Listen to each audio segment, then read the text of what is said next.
என்னை ஆட்கொண்டவரும் நான் சேவிக்கிறவருமான ஆண்டவராகிய இயேசு கிறிஸ்துவின் நாமத்தினாலே அன்பினல் வாழ்த்துக்கள்.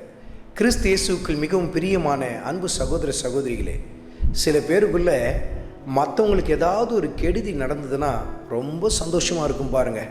யாரோ அவங்க வீட்டுக்கு எதிரில் இருக்கிறவங்க, பக்கத்தில் இருக்கிறவங்க, இல்லை அண்ணன் தம்பிங்க, உற்றார் உறவினருங்க, தொழிலில் அவங்களுக்கு தோல்வி ஏற்பட்டுருச்சுன்னா, அப்பா நல்லா வேணும்டா, சந்தோஷமாக இருக்குது, எனக்கு நல்லா படட்டும், நல்லா கஷ்டப்பட்டுட்டோம், வேலை போயிடுச்சா சந்தோஷம், இப்படி தான் இருக்கணும் என்று சொல்லி மற்றவர்களுடைய ஆபத்தை கண்டு சில பேருக்கு ரொம்ப சந்தோஷம் ஏற்படும் பாருங்கள்.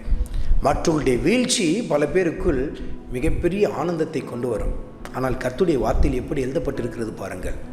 நீதிமொழிகளின் புத்தகத்தில் 17வது அதிகாரத்தில் 5வது வசனத்தின் கடைசி பகுதியை குறித்து கொண்டு தியானித்து பாருங்கள்.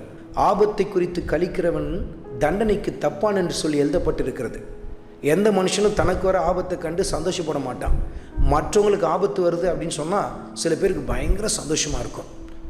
சில பேர் அவமானப்பட்டதை அவங்க பார்த்தாங்கன்னா நல்லா வேணும், இப்படி தான் தலை குனியணும்.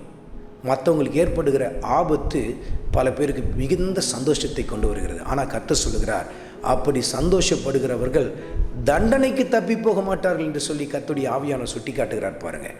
அருமையான மகனே, அருமையான மகளே, ஆண்டவர் இயேசு கிறிஸ்துவின் அன்பை உணர்ந்து கொண்டனா மற்றவருடைய வீழ்ச்சியை காணும் பொழுது நிச்சயமாக நம்ம சந்தோஷப்பட மாட்டோம். அவங்களுக்காக நம்ம ஜெபிக்க ஆரம்பிப்போம். எப்படியாவது இந்த காரியத்திலேருந்து அவங்க மீண்டு வரணும், மீண்டும் அவங்க வாழ்க்கை கட்டி எழுப்பப்படணும், இப்படி தான் நம்ம நினைக்க ஆரம்பிப்போம் பாருங்கள். அருமையான மகனே, அருமையான மகளே, மற்றவருடைய ஆபத்தை கண்டு கலிகூர்ந்து கொண்டிருக்கிறாயா?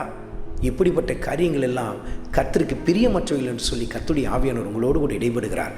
மற்றவருடைய ஆபத்தின் நடுவிலே அவர்களுக்காக ஆண்டவர் இயேசு கிறிஸ்துவின் சமூகத்தில் ஊக்கமாய் நாம் மன்றாட ஆரம்பிப்போம். எப்படியாகினும் அவர்கள் கர்த்தரால் தொடப்பட வேண்டும், ரட்சிப்பை பெற வேண்டும் என்று சொல்லி ஆண்டவருடைய சமூகத்திலே உள்ளத்தை ஊற்றி ஜெபிக்க ஆரம்பிப்போம்.